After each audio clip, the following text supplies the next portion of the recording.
Africa.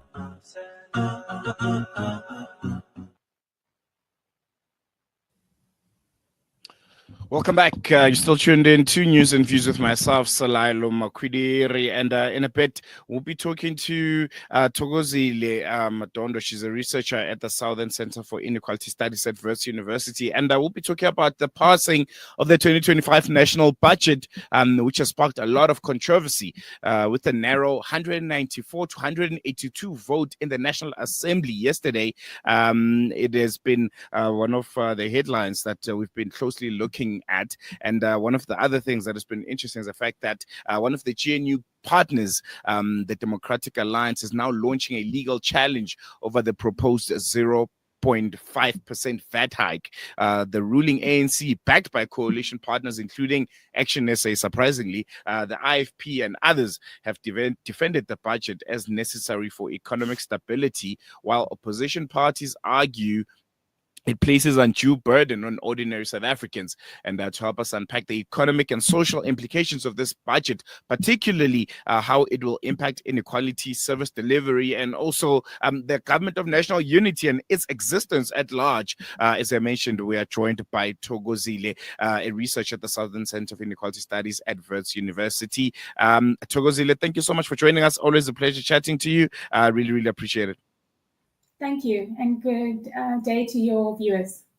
The pleasure is all ours, and really appreciate you joining us. I think we can just kickstart the conversation with your general reaction. We've been waiting for a very, very long time. South Africa is in uncharted waters.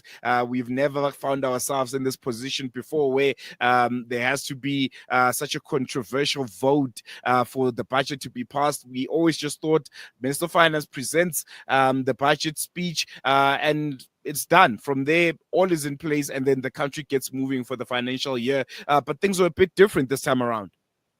Yes, they were, and it's a sign of our maturing democracy. We do have a government of national unity, or well, we'll find out if we still have a kind of government of national unity that we have in the next 48 hours. But it was always going to be an interesting contestation over the budget. And I'm quite excited because I've been researching and monitoring the budget process in South Africa for a very long time.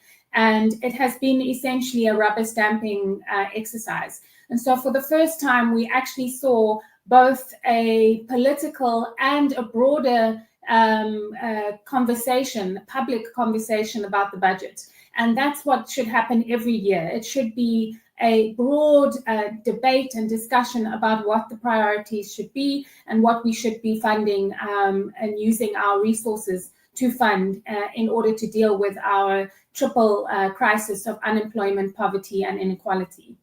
And I want to get to, the politics, of this budget speech, as you've mentioned. We have the Democratic Alliance, which is one of the biggest coalition partners in this GNU. And, they are challenging the budget in court. They are citing procedural flaws and constitutional concerns.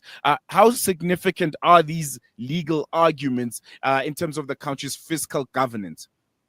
Well, it's very interesting because the Parliamentary Budget Office, which is the office that is meant to advise Parliament in relation to the money bills and related matters, and it's governed by the Money Bills and Related Matters Act.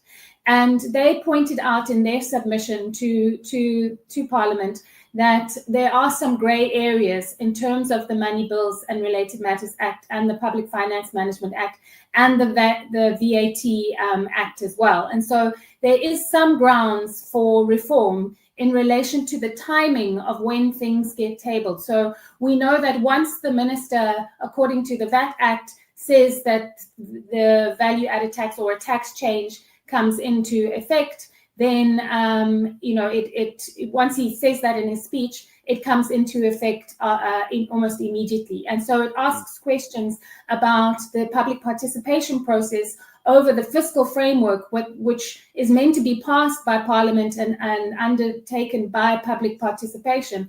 But the fiscal framework really is grounded in assumptions about revenue, so where the money is going to come from for the budget.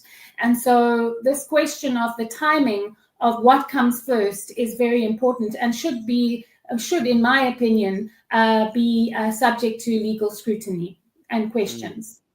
No, definitely. I want to come back, still sticking with that theme of how coalition politics, as I mentioned, we're in uncharted waters, how coalition politics is kind of shaping economic policy in new ways and ways that we haven't seen before. What risks or benefits do you see in having multi-party decision making on economic frameworks? So I think what is interesting is that the importance of the debate around the choices of how we raise our revenue and how we redistribute that revenue is absolutely critical. And so that is one of the strengths of having multi-party, not having a one-party dominant system, basically. So we have a more diffused system. So we've seen the kind of backtracking because the 2 percentage point increase in VAT was highly regressive. And so to see the ANC and the parties come to an agreement to a 0.5 percentage point increase, even though it's still not ideal, was better than the 2 percentage point increase. So because that is a blunt instrument and it affects poor and working households more because a proportion of your income, you'll then spend more on VAT, as opposed to this idea that the wealthy will be paying more VAT because they consume more, but actually it's a smaller proportion of their overall income. So it's an unfair, what we call a regressive tax. So it's been important to see those kinds of debates and discussions take place. The risk, of course, is that we are a small, open economy. We are, subject to the animal spirits of the markets, in particular the bond markets.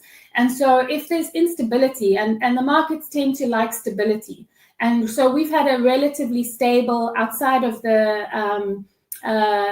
shuffling of ministers under the sort of state capture years, we got punished severely by the markets. And with interest rates going up, the rand depreciated, so it really created an economic crisis. So you want stability. So what happens with this, where we now have potentially a minority government that's going to have to search for votes every time they want to pass a piece of legislation? And, the fiscal framework is just the first of the money bills that needs to be passed. We still have the division of revenue bill that has to be passed, and then the appropriations bill. So how are they going to navigate and negotiate passing those bills? And then also to just bring into, kind of people's attention is that we can now turn our attention also to the provinces. So what happens from a political perspective around passing of the budgets at the provincial level? And remember, the provinces are the engine houses of service delivery for their role in delivering health, education, social development in terms of auxiliary services, so outside of the grants, because that's governed by SASSA, but housing and so forth. So, we've seen at local government level that these coalition governments have been incredibly unstable and have not passed budgets, or there's been delays in passing budgets. So we want to see now what happens if at a national level we've had such uncertainty and, quite frankly, what essentially has turned into a minority government as opposed to a government of national unity, is that this might flow down into the provincial mechanisms as well. And so we need to watch that very closely. All right. I think we're going to leave it on that note. Thokozile, thank you so much for chatting to us, and always a pleasure having you here on Salam Media. Have a good day. Thank you very much. There you go. That was Thokozile Madongo, research at Public Economy Project, Southern Center for Inequality Studies at Wits University. And that's the big story of the day, that budget vote. I think the most interesting thing that's going to be happening now is us waiting to see if the GNU will survive this. Is the foundation of the Government of National Unity strong enough, to survive disagreements like this one? And was it planned properly, because if it was planned properly, they would have had some sort of foresight that, if situations like this do arise, what are some of the mitigating factors to ensure that the GNU still remains intact, even though they don't necessarily agree on some few things. Because I think it should be admitted that you don't necessarily have to agree with the party that you're in coalition with. There are other parties within the GNU.